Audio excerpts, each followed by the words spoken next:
All right, welcome to the 87th episode of the Revolutionary Code, where we bring the truth about how governmental politics actually works in every facet of human existence and how that affects our people, Black people here in America, Africa, and the diaspora. I'm your host, Brother Tamani Mwandani out of Houston, Texas. I am the direct revolutionary product of the Shrines of the Black Madonna's efforts since 1953 to build a nation within a nation. My co-host is Brother Craig Lee, the chief consultant of the Black Gold Nation's Political Strategy and Implementation Department, as well as our Adult Education Division. This brother is also the chairman of LACE, Liberation Advocates for Community Empowerment, the intellectual gangster, corporate, I should start saying the original, the only corporate grassroots empowerment revolutionary, and master domino assassin from Shreveport, Louisiana, AKA The Boot, Brother Craig B. Lee. Brother Craig, how you doing this evening? Absolutely, Irie, brother. Oh, ready. Awesome. The heat is kind of calmed down a little bit. Just a little bit. I noticed that today when I was out doing a little work, it was most certainly not as hot as it has been, which is a blessing, because Lord have mercy, it's been hot. Yes, sir. Yes, sir. Okay, so before we get started this evening, as always, I want to remind everybody why we are here. Of course, we are here to inform and educate and entertain as much as possible. But of course, we're trying to get our people, those that are ready, willing, and able to do something. We're not just here to give information and to talk about subjects. We're trying to get you involved in something that's going to matter, something that's going to build power for our people moving forward. So our ultimate goal is to put ourselves in a position by which we can own and or control the environment which we live, which means we absolutely must have political power. So again, we're not just here to inform or educate. We're trying to get you to do something. We want to inform, educate, motivate, mobilize, organize, and build. Every single thing we say and everything we do is about getting you, the listener, the watcher, on board to help us build a nation within this nation for our people, period. Tonight's show title is The Diabolical and Destructive Power of Unrighteous Government and How We Flip the Script in Our Favor. The diabolical and destructive power of unrighteous government and how we flip the script in our favor. So in the Black Gold Nation's body of knowledge, we state that our mission is to, quote, own and or control municipalities via the establishment of strong communities and institutional power that serve to empower, free, and advance the spirit, mind, and body of Black people. Understanding that power resides in institutions and not individuals, and that power is never given, but always taken, and that power only respects power. We prepare ourselves for spiritual, mental, physical confrontation and conflict to obtain, maintain, expand upon, and keep community, institutional, political, and spiritual power, end quote. So what we do because it's necessary. It's a necessary element and aspect of nation building. When we don't, or when we are unwilling to critically analyze our reality and understand how things really work, we place ourselves in a losing or weakened position. So let's keep in mind, as we talk about this subject this evening, how unrighteous government can and has worked against us. Let's keep in mind our updated description of what we're dealing with. The plutocrats, oligarchs, and aristocrats, the architects, engineers, and managers of the philosophy, system, and game of capitalism, white supremacy, racism. We are dealing with what we call, quote, a critical thinking, paranoid, psychotic, schizophrenic, serial killing, and mass murdering genius, end quote.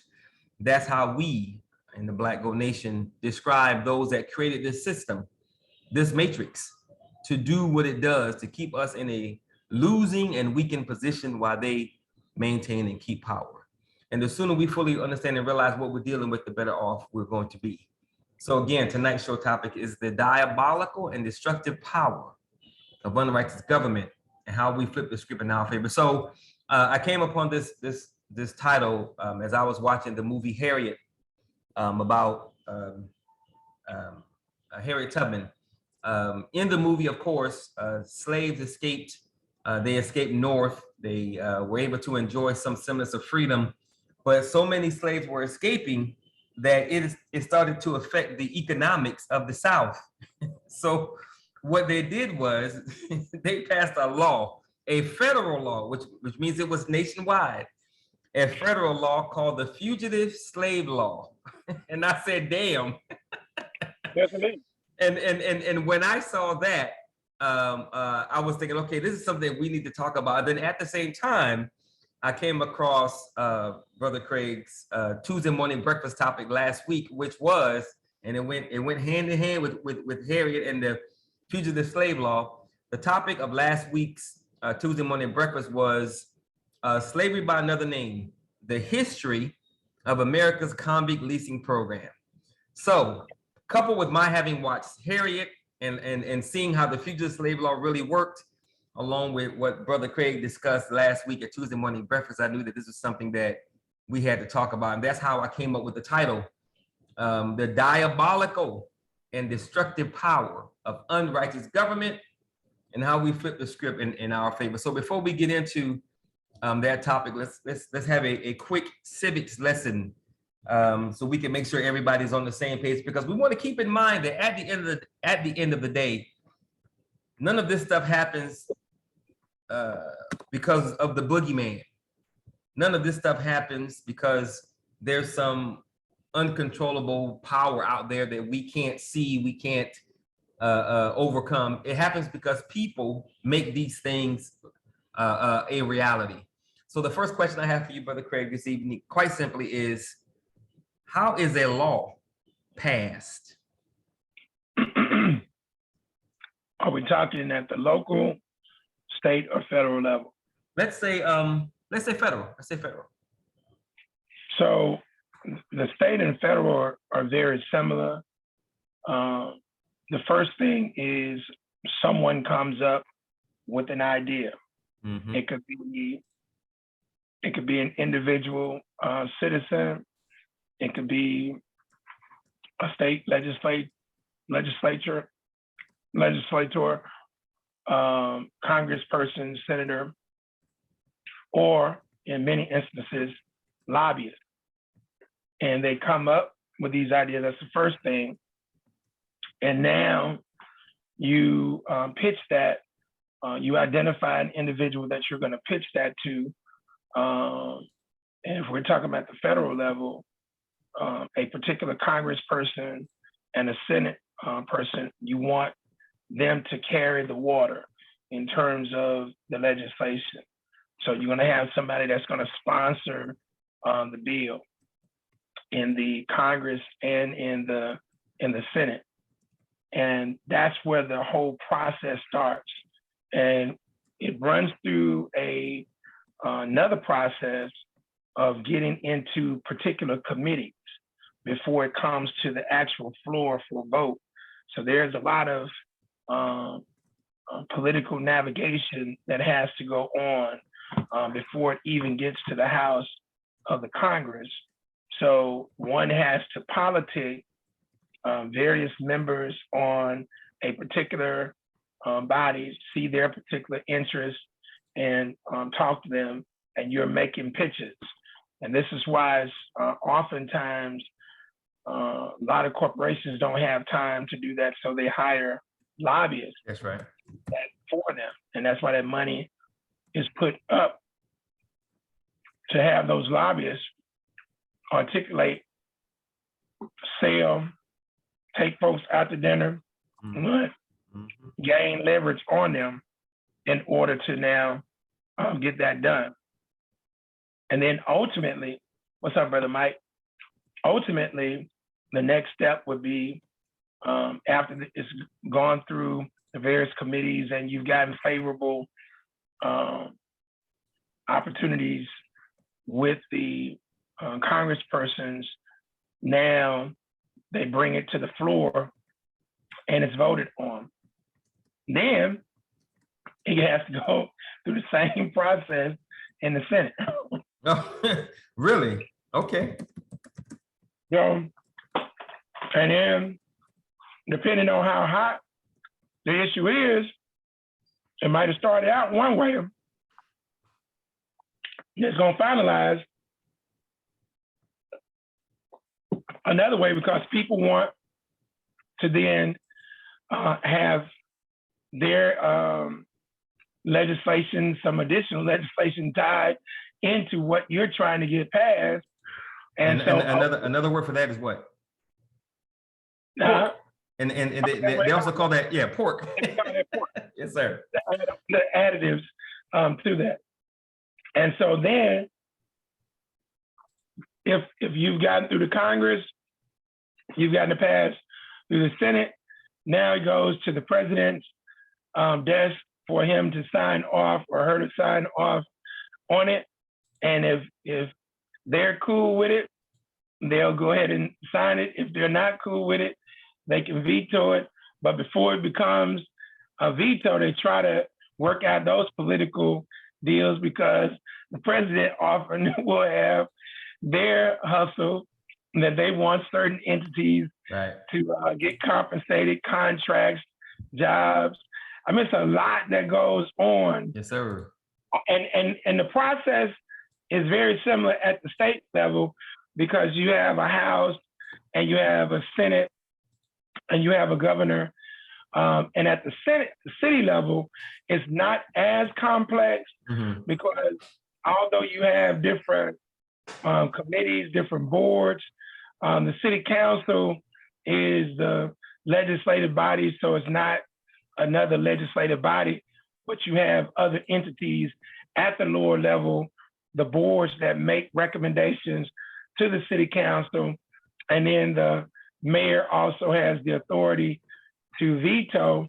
And just like at the federal and state level, if you have enough percentage of the vote, the legislature can override a presidential veto, a governor veto, and a city council can override a mayoral veto.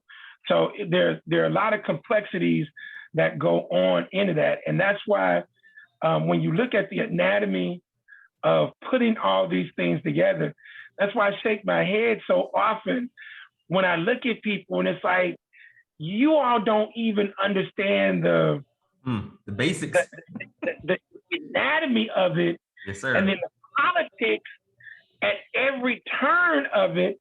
And guess what? It's all run by people. You know what, Brother Craig, that was my next question. And who does all of this work? People. Yeah, people. And so people bring their biases and their prejudices to the table. And brother, you got to know how to navigate all of these particular individuals. And if you don't know how they're rolling, it's like you're just wasting time. So like a lot of grassroots people, they will take the posture of just attacking any and everybody damn near every day. Preachers, Masons, goddamn Greek letter organization folks. And bro, these people are connected to other folks. Right. They go to church with them. Yep. They went to college with them. They related to them. That's right. They were in the Masonic group with them. They dated them. They children date. Yep. And so they talk. And you got to learn how to navigate and hit and maneuver, but don't get tied up, because most grassroots folks are not going to be the advocates, the activists and the advocates for the most part. They're not going to be in church and a part of these various organizations. So we need percentages of their disposable income, votes, positive promotion of our programs, projects, and business ventures. So they are in the position. And it's a lot of nook and crannies to navigate. Yeah. So I want to be clear. So again, there's not some unseen force from another planet, another universe out there making these laws that oftentimes create hell for our people. These laws are made by people, correct? Exactly. I just found out today before we got on the call, and I got to pull up the public policy initiative that's being pushed. But from what I was told earlier by Tyro Seals, is the United States government is basically telling the cell phone carriers there's supposed to be a public policy initiative where TikTok is being demanded to be removed from all cell phone apps. Oh, really? Because the Chinese government who right, TikTok right. using the TikTok videos for counterintelligence measures. Yeah. And that's, I got to give it to them. When they, when they came up with the TikTok for these retarded people in the United States, it was so crazy, they would never even think about it. Right. Because they just want to be seen and heard doing their dancing and, you know, talking foolishness. And you say, well, why would China want to? Come on. You know, what would they have to do with it? Any way that they can undermine this government, they're going to actually do it. But my point about mentioning that, if you see TikTok removed from cell phone app, it's because the federal government, now you have people in position want that to be removed. So now public policy can make that happen. Right, right. Okay, so back to the movie Harriet. So since the fugitive slave law came first, before what you guys were talking about at Tuesday Morning Breakfast, let's start with that one. So just so everybody know, Brother Craig, can you let everybody know what the fugitive slave law was? I mean, the Fugitive Slave Act was a policy where, as you talked about, as our people started to gain more boldness and seeking to escape via the Underground Railroad, individuals like Harriet Tubman, Josiah Henson, and others who had the courage to help lead them, the Union say, wait a minute, and the Confederacy, like, wait a minute. Yo, man, we got to do something about these Negro slaves escaping. Mm-hmm. And so they created public policy, the Fugitive Slave Act. And that Slave Act, really it was played out also in the movie 12 Years a Slave. Mm-hmm. Where if you're caught trying to escape, you know, they had bounty hunters that would go out and track you down. That's right. And bring you back. Yep. Because again, you got to remember, you were the property, you were chattel property, real estate, mm-hmm. Of individuals. And therefore, you start to impact the labor of the Confederacy. That's right. That now starts to mess with their money, so they can't have that, you know, go on. And so they were going to do whatever they needed to do in order to try to maintain order. Mm-hmm. And that's where that was at. And that was passed by Congress back in 1850. Mm-hmm. By Congress. Yeah, that by Congress. Which means there was someone had an idea and they put that idea forward to a group of individuals, and those groups of individuals sought to either support or not support. Of course, they supported it, and it went through that process you just got finished talking about. Or even if it wasn't that exact process, it was one close to it. So a group of people at some point said, yes, we're going to make this thing a law. Yeah, and think about it. I mean, I have this here, and you just look at this. The Fugitive Slave Act of 1850 stipulated that person aiding runaway slaves by providing food or shelter were subject to 6 months imprisonment and $1,000 fine. This is back in 1850. Yeah. So goddamn $1,000 had to be about 100,000. Yes, sir. Back then, but it was created a force of federal commissioners empowered to pursue fugitive slaves in any state and return them to their owner. And this is what is so insidiously crazy, even though we're not talking about it tonight, about the fool ass dude, Dane Calloway, Yeah. that comes up with these foolish statements about labor disputes, as if our ancestors had, this was just a labor contract. Right. And so that's how I said to you before, this dude obviously must be working for the government, because you got too many federal policies that were in place, and this is one of them. Yep. That was in place. Yeah, I came across one today, and this is why that was one of the titles that I wanted you to choose from, because the one that I came across today was something.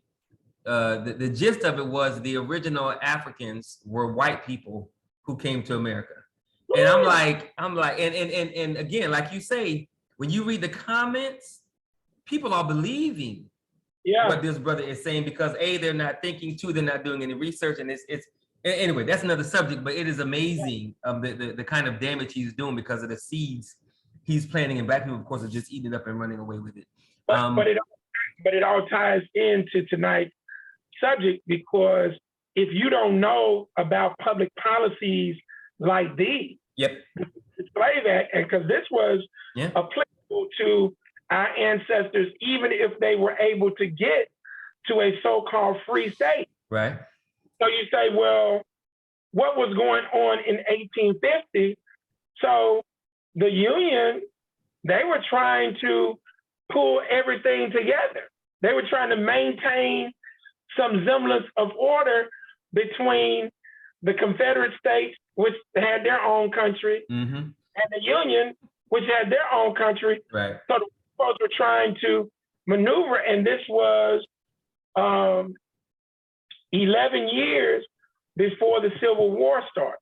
Right. Yeah. You see? Yeah. So the Union was making overtures to the South to say, hey, we'll go get your niggers for you. Right. And that's a good segue to the next question, because the next question it comes after the Civil War, which is what happens to bring about the creation of the 13th Amendment? That is the next question. And of course, you're talking about the Civil War as a perfect segue. So go ahead and answer that. What happens to bring about the 13th Amendment? So, as you know, and as we finished celebrating Juneteenth a few weeks ago, the misnomer has been Abraham Lincoln freed our ancestors physically with the Emancipation Proclamation. And one of the things that was brought out the other week when Brother Terrence talked about this subject was, first and foremost, a proclamation is not a legislative act. So an actual piece of legislation has to be articulated in order to make something happen from a congressional or Senate standpoint. And so Terrence hit on something that was very brilliant when he said, well, how could Abraham Lincoln free individuals in another country, because the Confederacy was a whole nother country. They had their own president. They had their own legislative body. How could he now free entities in the South with a proclamation? And most people didn't know that Jefferson Davis was the president at that particular point in time. And so that automatically told you right there that when he spoke the words of the Emancipation Proclamation, January the 1st, 1863,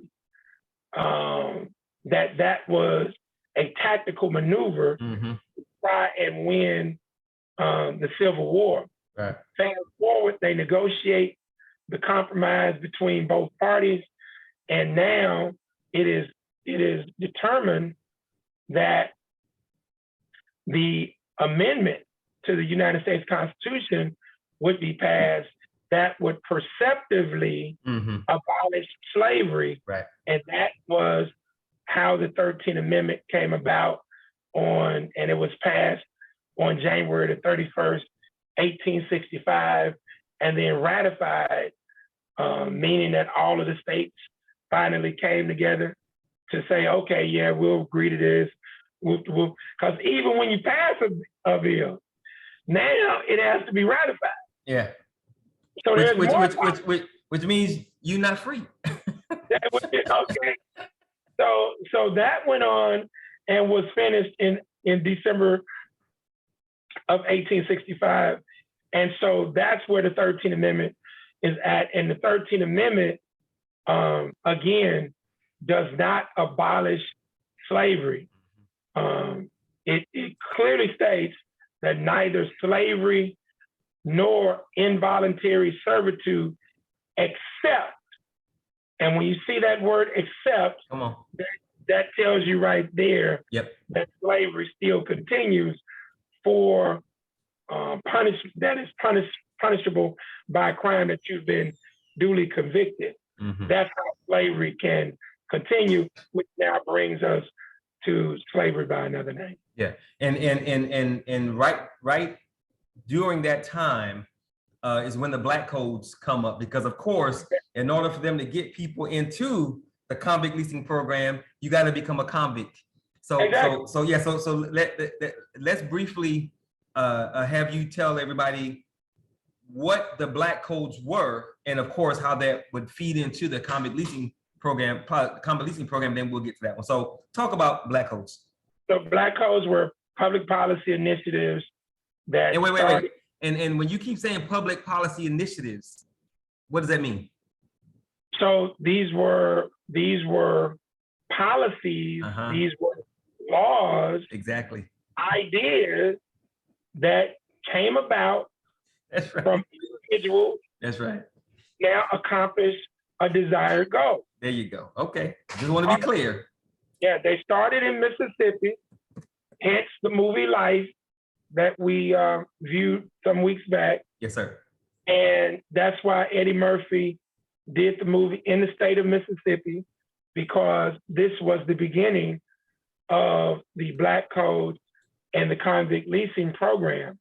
And so you had these public policy laws that were put on the books to re-enslave our ancestors, and not just African-American or African descendants who were males, but African descendants who were also females, African descendants who were male children and also female children. Yeah. They were very brutal, because you're talking about a system that had existed for hundreds of years and of free labor.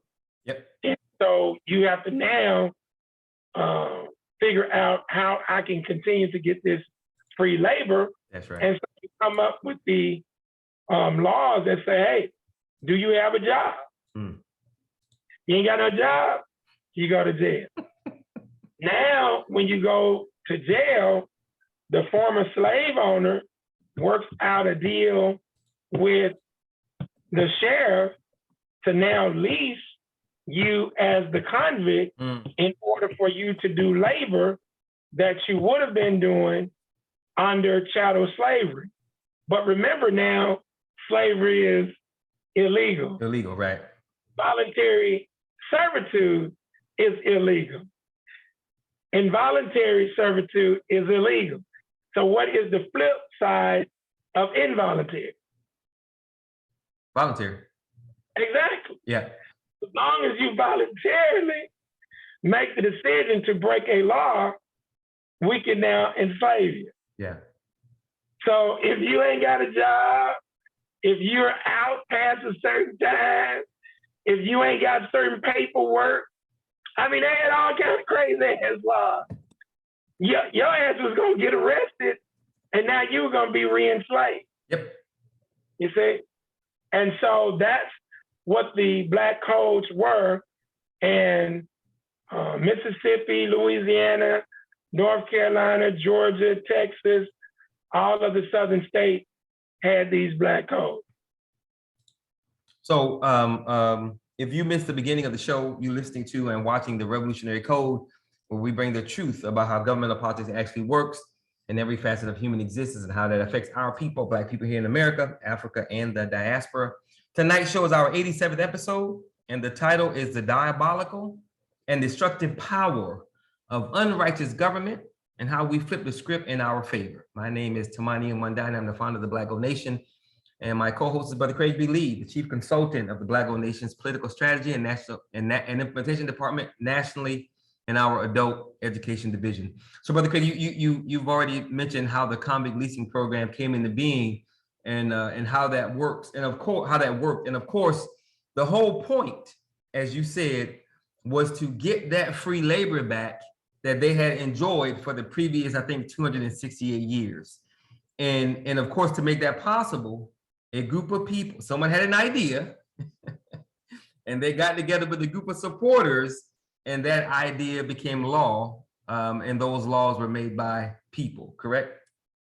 That's correct. All right. So the diabolical and destructive power of unrighteous government and how we flip the script in our favor. So I'm trying to find, because I'm trying to give everybody an idea of what some of the Black codes were. And I'm trying to find a list so that people will have an idea of what they were.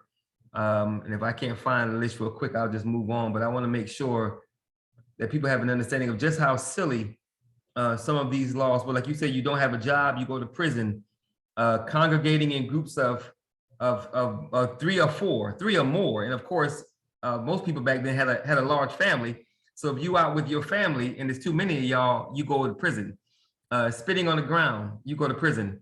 Looking a white man in the eye, you go to prison. Looking at a white woman, you go to prison. So they did this, and it's called slavery by another name because they had so many Black people who were being convicted of quote unquote crimes that it really was like slavery part 2. And most people don't know that the convict leasing system lasted well into the beginning of the Second World War, which means slavery lasted a long time after the 13th Amendment. And depending on how you look at it now, of course, with the penal system, slavery is still going on. So next question, Brother Craig. How Let me say this before you, let me read this to you for the individuals on the call. And this is, again, for retards like Dane Calloway.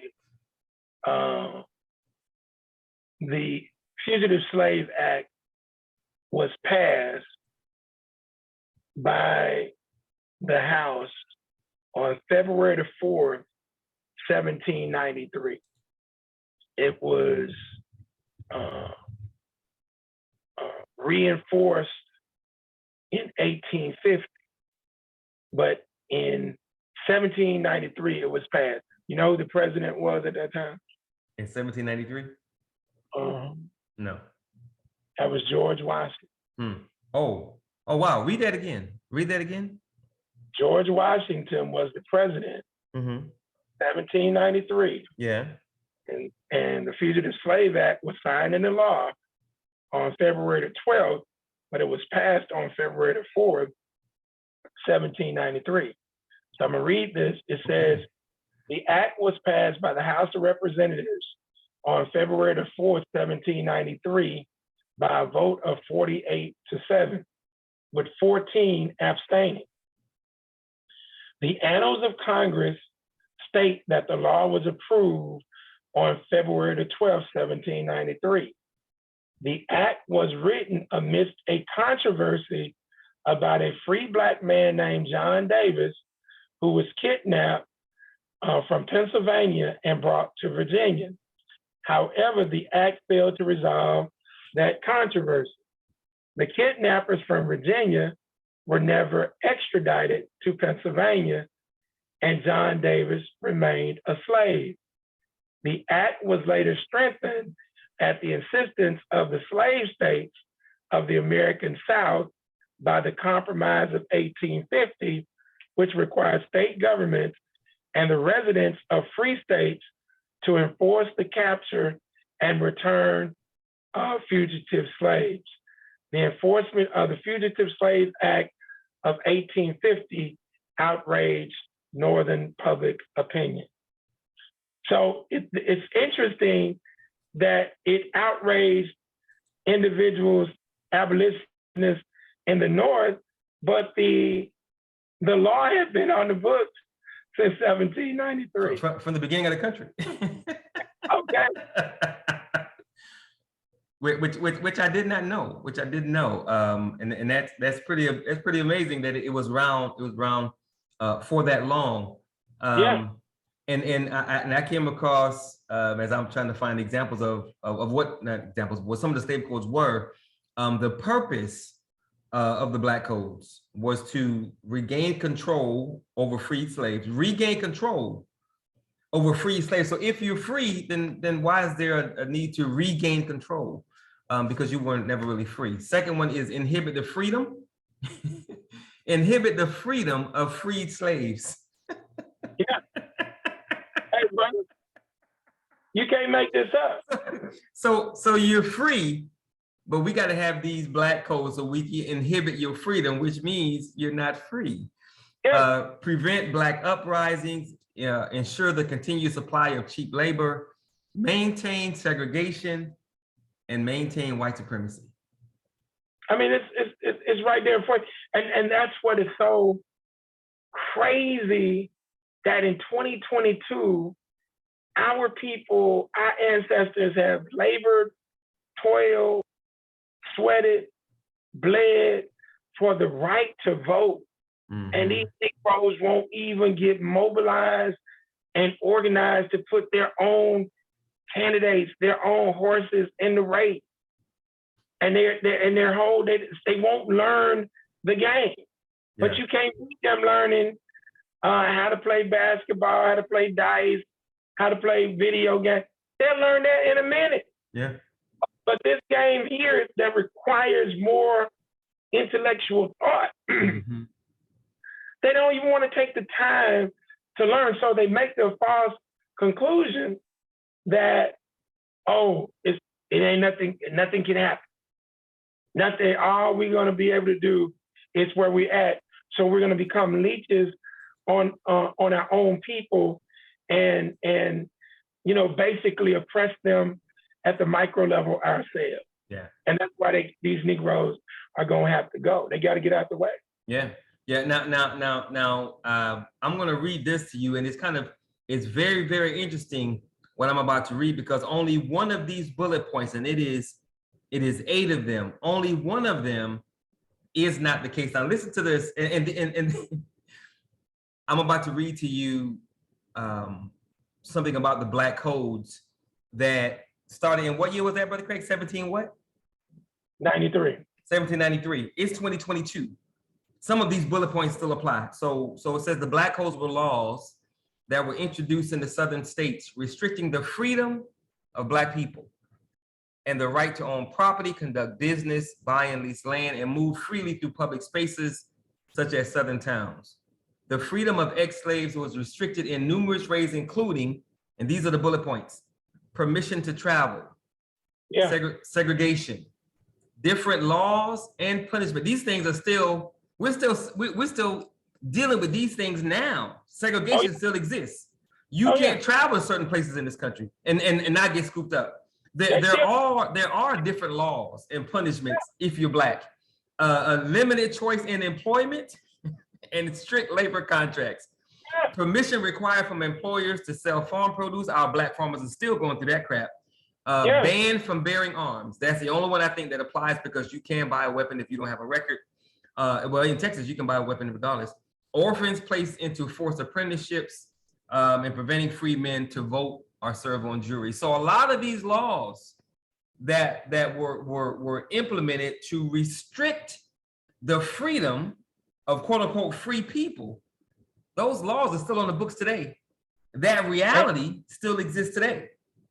Exactly, and that's why I said the other week at Tuesday Morning Breakfast, the big one for us was the non-unanimous jury verdict, which enabled the judicial system to incarcerate Yep. more individuals in Louisiana than anywhere else in the world. Our incarceration rate, the highest at any point, Louisiana and Oregon. And 4 years ago, we voted to take that law off the books, but that law had been on the books. That's one of the Black Code laws that came into play. Yeah. Because exactly what you just said, they didn't want African descendants, male or female, to serve on the jury. So they came up with an ingenious plan to say, okay, we'll let them serve on the jury, but instead of a unanimous, 12-0 to convict, we're gonna make it where it's like 9-3. So 3 of these Negroes, if we have to allow 3 Negroes on the jury, and they say, no, he's innocent, 9 say he did it, you're still going to jail. And so this all public policy. Yes, sir. Yes, sir. Put in place because an individual had an idea, and that idea was supported by people. Exactly. And you know what's interesting about what you just said, Brother Craig, which is how our people think. We would rather mobilize, organize for a march, for a protest, for a show of support, for to not shop. So we will mobilize and organize for anything. But when it comes time to mobilize and organize for what we want to march for, or what we want to boycott, we won't do the mobilization and organization so that we can pass laws, so that we can have a government that works for us. And before I get to this next question about righteous government, because that's what we're talking about, how do we create righteous government? Let's first have you define unrighteous government. The title of the show is The Diabolical and Destructive Power of Unrighteous Government, and how we flip the script in our favor. So let's define unrighteous government before we talk about making it righteous. Well, unrighteous government would be real simple. Government that is led by individuals who lack spirituality and right culture. Yeah. It's really that simple, because the spirituality piece, which is your power and your compass for ethical and moral behavior, and the right cultural construct, is that how you're going to do the spirituality on a daily basis regarding your family, regarding your immediate extended family, your neighborhood, your community, society, the environment.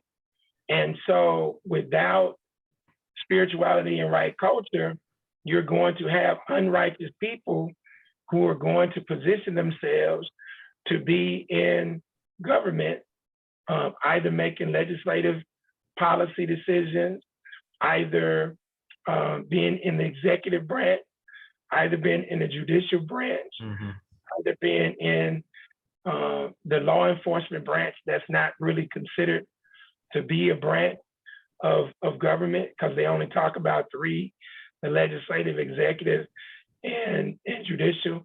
But law enforcement is a huge part of branch of government. Yes, sir. So it's kind of crazy that that's not a part of it. And I guess they don't want you to really understand that in order for the legislative, the judicial, and the executive branch to be in existence, how does that happen? Through law enforcement. That's right. And law enforcement is run by who? People. People. Yes, sir. And so if you have people who lack spirituality and right culture who are leading those organizations, they're going to set the public policy. So even if you have some good people who are in the ranks, guess what they're going to do in order to keep their job? Yeah. They're going to follow the policy. Yes, sir. Yes, sir. Okay. So flip that. If that is what unrighteous government is, what is righteous government? The righteous government are those individuals who embrace spirituality and right culture, who are about the business of leading in the forms of legislative, judicial, executive branch, law enforcement, those same spaces that are traditionally occupied by unrighteous individuals that have the entire world in a perpetual chaos. The righteous individuals are those individuals who now battle those forces of evil, those unrighteous forces, to get into those leadership positions. And unfortunately, righteous people, for the most part, they punk. I mean, for the most part, righteous people, they just don't have, the majority of them don't have the persistence and the determination to see it through. They really want the evil people to do their job for them. They want them to do good, to do right. Do right, can we all get along?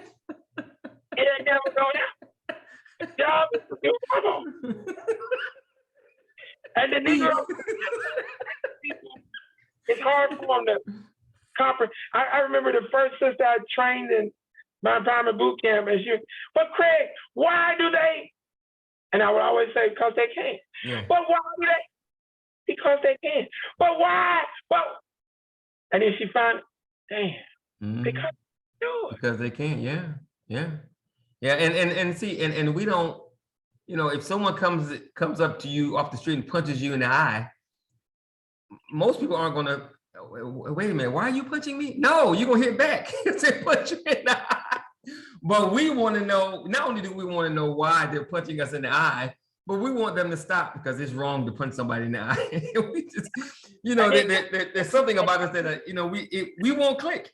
Go ahead. They punched you, but can we be friends? No, we can't. I'm going to forgive you. I got to destroy you like you were trying to destroy me? That's right. Yeah, before you can destroy me. Yes, sir. Yes, sir. Okay. That's where the religion in to mess the Negro mind up. Yes, sir. You're not focused on this type of business. And so now you get away from it, because then when you got, I don't know how many, I know you probably got at least 1 million Negroes or 500,000 Negroes in Jehovah's Witness, and they directly do what? Have Negroes not engaging in the political process. Politics, yeah. The same probably goes for Kojic. I ain't talked to him about it, but the same probably goes for the damn Kojic and Church of Christ and all these other different branches. And so, bro, we got so many goddamn hurdles and obstacles in our path. You now understand why it's so hard for a grassroots activist or, advocate or revolutionary to really see this thing through. Yeah. And it's unfortunate, Brother Craig, because when you listen to some of our religious brothers and sisters speak, they will say things like, we are catching hell in America because we didn't follow God's laws and we're being punished. We won't say that we're catching hell in America because evil people control the system, and the public policy is for them to do whatever they want to do to maintain and keep power. It has nothing to do with God punishing us or what's in the book. It's evil people running the system, and you have the power to run your own system in your own space if you got involved in the political system. Exactly. But we want to put it off on somebody else. God is punishing us. So at some point, God is going to take care of us. God is going to do the work to put us in a position to not catch so much hell. Because and the sad part is that we, again, like we've been saying all night on the show, people make these laws. People come up with these ideas. People run the system. Unrighteous people, which creates unrighteous government. But if you can have unrighteous government, you can have righteous government. Because we live in a multidimensional reality. But you got to be able to do the work. The only work these Negroes are willing to do is what the white man tells them in order to get their goddamn check, in order to get their vacation time. That's right. In order to retire. Yeah. So they hope and pray about this entity God, Jesus, believe in, and they follow and submit their will to the white man. Yeah, amen. Okay, so and I know this next question is, just give me an estimate. How many people in a well, you might already know this, in Shreveport, Louisiana. Shreveport is that considered a small or a mid-sized city? Mid-sized. So how many people does it take to run a city? I'm looking for a number. How many people does it take to run a city the size of Shreveport? Just give me a number or an approximate number, approximately. When you say, you're talking about the entire government? Yes, sir, the entire government, yeah. From the city to the parish? Yes, sir. And I'll throw in the school board, I'd probably say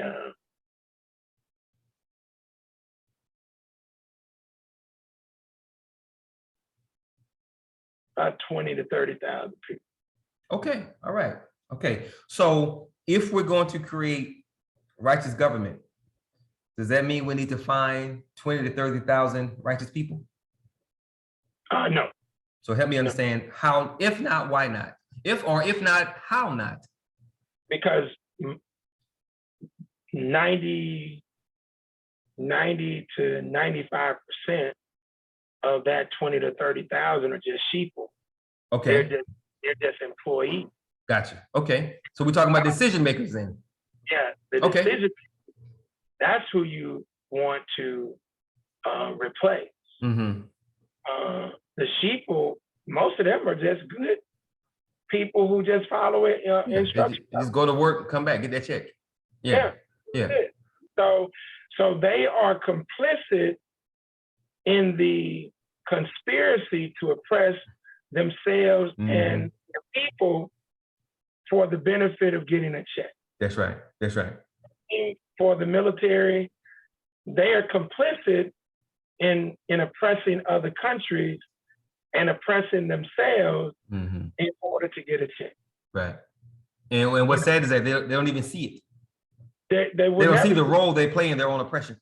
They would, at least our ancestors in the past saw their service to the military as, I do this, I'm fighting for the future of my descendants. Necessary evil. I believe if we show them courage, valor, and strength, they will open up these laws. At least they. Oh, sure. Yeah. I mean, and it's a logical thought until you realize you're dealing with an evil entity. An evil entity, right? That'll tell you any damn thing. And so all of these entities become complicit in their own oppression based on the labor contract that they agreed to when they signed on to it. So all we need to do is replace the decision makers legislatively, executive branch, judicial, and then the managers in the various departments, the department heads, subsequent leadership in those various departments, and then the good people will fall in line. Right. So how do we find and or raise those righteous persons to run this righteous government? Well, it's just like E.F. Hutton. One person at a time. Come on. All right. You can't, one thing that we know we can't do, you can't do mass recruitment. Yeah. You can't do mass recruitment because we already know that doesn't work. It ain't gonna work. Yeah. It's easy to infiltrate mass movements.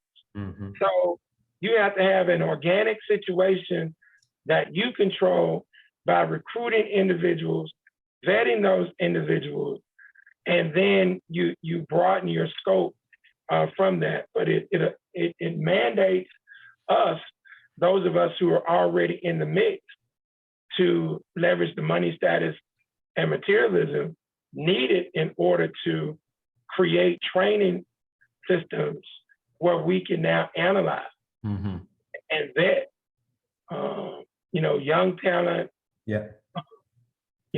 preteen, teen, early 20s. And so we can find some of them at conferences like the Urban League National Conference, the NAACP. For all that the NAACP doesn't do, for all that the Urban League doesn't do, if you ever get a chance to go to their national conventions, brother, we got talented people. You got to be able to create a physical prototype at the local level and have resources. And we got to get, and that's why I'm glad that Brother Malik is on the call tonight, because Brother Malik has major skills, but we got to get our people to understand everything, as I articulated this past week at our Xavier Alumni, National Xavier Alumni Conference in Houston. Everything can't be about making money. That's right. We got to understand when we have to collaborate in order to do this. And I'll give you this example, and you can go on to the next question. Today, I had a conversation with a white gentleman who was a land man. They call him landman, landmen. They work on behalf of oil and gas companies. And brother, I had no idea that when I demanded that my mom's brothers and sisters, she's not a part of this land deal because she has a different father than 6 of her siblings. Her oldest aunt, they're the only 2 who don't have the same father as their 6 other siblings. But I demanded that these folks follow my lead 12 years ago in doing a succession and establishing a corporation for the Miles Development Group. Had no idea about what I'm about to tell you 12 years ago. But as the ancestors are seeing this thing through, I did pro bono work for my family 12 years ago. Got the succession done, put all this stuff together. 12 years later, as the Creator would have it, we get a call from a pale scheme saying, within an account, you all have millions of dollars. And we got to do the genealogy research in order to ensure that the dollars are appropriated to the right folks. And to know that I heeded the call of my ancestors and the Creator to get them structured with no money. To now know that this is a multi-million-dollar transaction. But now, I told him today, one of my cousins said, well, Craig, about how much money you're thinking? I say, from what he's saying, and when he says sizable amount, I'm thinking roughly 2+ million. I say, let's look at it being 2 million. 75% of that 2 million is going to the Miles Development Group, 10%. Each one of you all are 10, so each one of you get a 10. So 75% of 2 million is 1.7 million. And I told them at that point in time, we're talking about, 150,000. Yeah, 150,000. And so I mean, 1.5 million. So each one of them would get $150,000. Mm-hmm. And man, it blew her mind. But I say, you're in place today because of what I did 12 years ago. Yeah. Years ago, pro bono. But I didn't know that this would happen. I was just getting us in position to now make some things happen. Yeah. We got to get our folks that got skill, who have skill, to know the difference between partnership and bartering to collectively bring our intellectual capital together to now do some joint venturing and make some money versus some people who may want to waste your time and try to prostitute your skill. Right. Yeah, you know they punk ass. Mm-hmm. But we gotta collaborate so that we can now make some things happen. Okay, last 3 questions. Why is righteous government so imperative? Why is that so important for us, Black people? Why must we have righteous government? Because you're never going to get the number one thing that we can secure in this country and in this world if you don't have righteous government. And that ain't no goddamn equality, it is equity. Right. If you do not have righteous people controlling local government, you can leverage some things at the state level, but we don't have the numbers in our favor unless we form grassroots coalitions with Latino, Native American, Caucasian, ethnic groups. That's the only way that you're going to leverage some power at the state level. Same at the federal, but it'll be less because as we go higher, our numbers dwindle. Right. And so, like I told you before, you don't even have to go to the federal level. You take over your local level, city, parish, county. You can treat your city, county, parish as its own damn country. That's right, your own Wakanda. And do your own That's right. import, export. So you gotta have righteous people in position to ensure that grassroots people play a major role. And not only grassroots African Americans, although that's who we advocate for, but we create the infrastructure for other ethnic groups who are rolling with our grassroots empowerment agenda to be plugged in because we have to be equitable. That's right. So that's why righteous leadership to establish righteous government is important. Okay, and just for the record, is there anything else we can do to bring in or deliver to us what a righteous government can or will? Is there anything else that we can do? Marching, boycotting, talking, rapping, crying. Is there anything else that we can do that's going to bring to us what righteous government will bring to us? Hell no. So righteous government is the way to go. Just for clarity. all of that stuff, any branch of entertainment is controlled by public policy. That is right. Yeah. Okay. So before I get to the last question, I know that the example of I'm going to say a righteous white person is John Brown, right? That is the example for you. Yeah. Goddamn. And that's because he was willing to shed blood for what he believed in, correct? That's right. All right. So if John Brown is at the top, where would you place personally, Craig Believe, where would you place those white persons that assisted with the Underground Railroad, the Quakers and whatnot? Where would you place them, or where do you place them?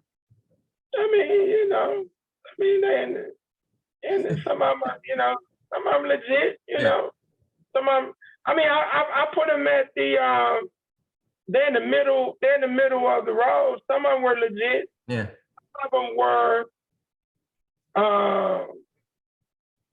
Some of them were manipulating our ancestors into believing they were different than their hardcore Confederate white brothers and sisters with their liberal agenda. You know, as I tell the story about Harriet Beecher Stowe, I mean, she was as worse of a white supremacist as, you know, any KKK. Well, you say, well, Craig, she was about freeing and, oh, she wasn't. She was about doing white supremacy more nicely, doing racism more nicely. And so I say, the hell with being nice with your white supremacy and racism. Be straight up so we know where it's at. Yeah, and who and what we're dealing with. Exactly. Just be honest. Yeah, because I think it's a lot more devastating to find out that Joe Biden and Bill Clinton and Hillary Clinton, those cats would do your ass just like David Duke. But the only difference is they'll smoke weed with you and play a saxophone with you. Yeah. And eat some barbecue with you, something that David Duke won't do. But the result still is going to be the same. So I'll put some of them, there were some that sacrificed their lives, you know what I'm saying? Sure. Yeah. So I put them in the middle, but John Brown, goddamn it. Oh yeah, I know he's the pinnacle. I get it. All right, so last question. Based on everything we've discussed tonight, you get one takeaway that everybody who's with us live, those that watch the recording, if you could only give them one takeaway that they will have with them for the rest of their lives from tonight's show, what would that one takeaway be? Embrace who you are in this game. Learn who you are in this game and research so that you see we have come a long way through our ancestral bloodline, and we have a long, long way to go. But if you start to research things like the Fugitive Slave Act, 1773, 1850, it'll put things in perspective about this country. Yes, sir. This is why they don't want, you know, they consider things like this critical race theory. Yep. And so they don't want you to study these things so that you really get an understanding as to what this country is. They want you to get caught up in the packaging of America, the aesthetics of America, the exoteric, the idea of America. Purpose and idea. Yeah. But when you get into understanding Black codes, convict leasing program, Fugitive Slave Act, the real language behind the 13th Amendment, the real language behind the 14th Amendment, when you can really get that, it will give you some perspective as to why we have to be way more serious about our business as African descendants in America. For sure. All right, well, amen. That concludes tonight's show. We're going to open it up for questions and answers. Brother Naru is not here, so he can't be first. So does anyone have a question or comment for Brother Craig? Yes, Brother Craig, this is Brother Mike. Greetings and salutations from Indianapolis, Indiana. Okay, not necessarily a question or a statement, but Ketanji Brown. Yeah. Ketanji Brown. Yeah. Ketanji Brown. Yeah. She was sworn in today. You ain't got no help, bro. Okay. I just wanted to hear it again. Yeah, you ain't got no help, bro. So yeah, you ain't got. We get caught up again in aesthetics, and she's the aesthetic entity. And again, if you don't know the difference between being a melanated Negro African descendant, between being melanated Black African descendant, the Ketanji Browns of the world, they're gonna roll right over you. So for anybody, and look, bro, this is real stuff. All of this is a numbers game. All of this is a numbers game. even if she was on this court, she wasn't stopping what just happened with Roe v. Wade, okay? And so this is more symbolism than anything else, Brother Mike. And you know, they gave the Negroes Juneteenth. Negroes don't even know what the hell Juneteenth actually is. They gave them Ketanji Brown because they're targeting the Negro female. And we just are, as a whole, so politically immature and naive that they know they can throw these carrots out, small carrots, and we fall for them every time. And we just don't understand the complexities of this political theater game that they end up playing. Prime example, since you mentioned Ketanji Brown, I did a case analysis on the sister who threw out the food from her child's father, I don't know what city it was, and just to conduct the experiment of something as simple as a positive African-American male father bringing his son something to eat and having dialogue with these people, man, they can't even figure out something that simple. They can't even figure it out, something that simple. And so if they can't figure something like that out, they damn sure wouldn't be able to figure out Ketanji Brown. They'll never figure that out at all. Yep. All right. So does anyone else have a question or comment for Brother Craig? Any questions or comments going once? Going twice? All right, Brother Craig, closing comments? I will tell you all, it is a good time. I think Brother Stan will like this comment that I'm about to make, and hopefully Shannon will vibe on this as well. I'm pulling up right now to close out what ADA Cardano, and you know that's the crypto that Harlan does. Okay, all right. Because you know the racist white boy. It's such a beautiful thing. When I bought this crypto, I got in at about 70-something, 80-something cents. I have about 1,300 of these. And it got up to $3 and something last year. But Tamani, I'm glad to tell you, right now it's at 47 cents. All right. Why am I happy that it has gone from $3 and some odd cents down to 47 cents? Because you can buy more of it. You goddamn right. I ain't all now, Brother Craig, I said all. The white boy who is co-creator of Ethereum is behind ADA Cardano. And Shannon, I talked to a colleague last night who is tapped into these white boys. She believes it's going to go down to about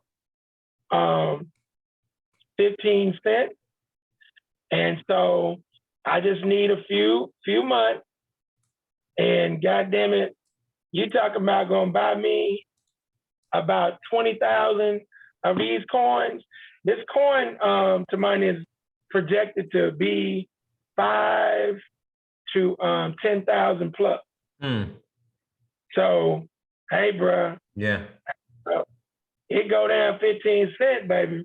It's on right now. It's at 47 cents. Okay. So I say all of this, and hold on, let me pull up something else right quick while I got y'all on the Bitcoin right now. Yesterday was at 20,000. It's still at 20,161. Bitcoin hasn't been that low for many goddamn years. Ethereum is because Bitcoin got up to over $60,000. Right.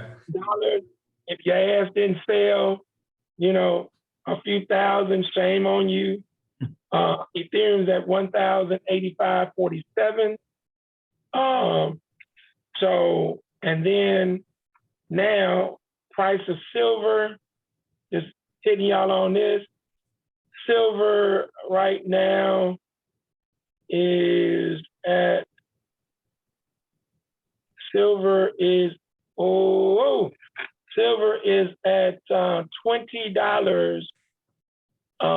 and 10 cents.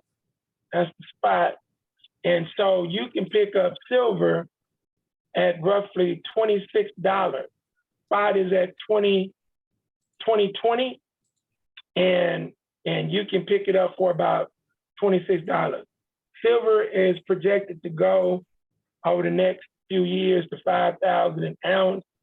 Gold, let me check gold prices, and you're gonna see why I'm saying all of what I'm saying right now, in spite of all of what has happened to us, Brother Tamani. Come on. Gold is at 1,815. Yep. Gold is expected to potentially go up to $5,800,000 an ounce.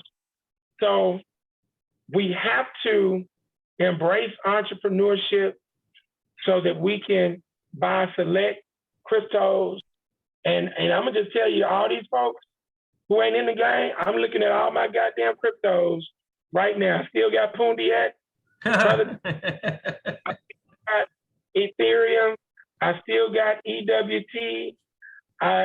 My objective is to hold, make my money in for-profit, non-profit, so that we're in position to maneuver, leverage real estate, silver, gold, some cryptos, and whenever I get a hot stock tip, I'll go that route. Mhm. Our people have put us in the game. Yep. And we got to run the race the way that we got to run the race. Got to take advantage of it. Yes, sir. Win. Exactly. Yeah. Amen.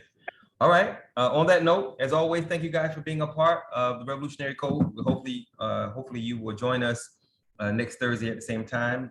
Bring somebody with you so we can ensure we are continuing to connect with those righteous Black folk who are down to help us create righteous government, because that is the only way we're going to get what we deserve if we mobilize and organize and give it to ourselves. So on that note, always remember that no one can do everything, but if everyone does something, everything will get done. And absolutely, always remember that nothing is more sacred than the empowerment and freedom of Black people, because if Black people don't make it, you're not gonna make it because you connected to Black people. So on that note, God bless, y'all have a good evening, and we'll see y'all next week. Take care. Peace. All right, peace.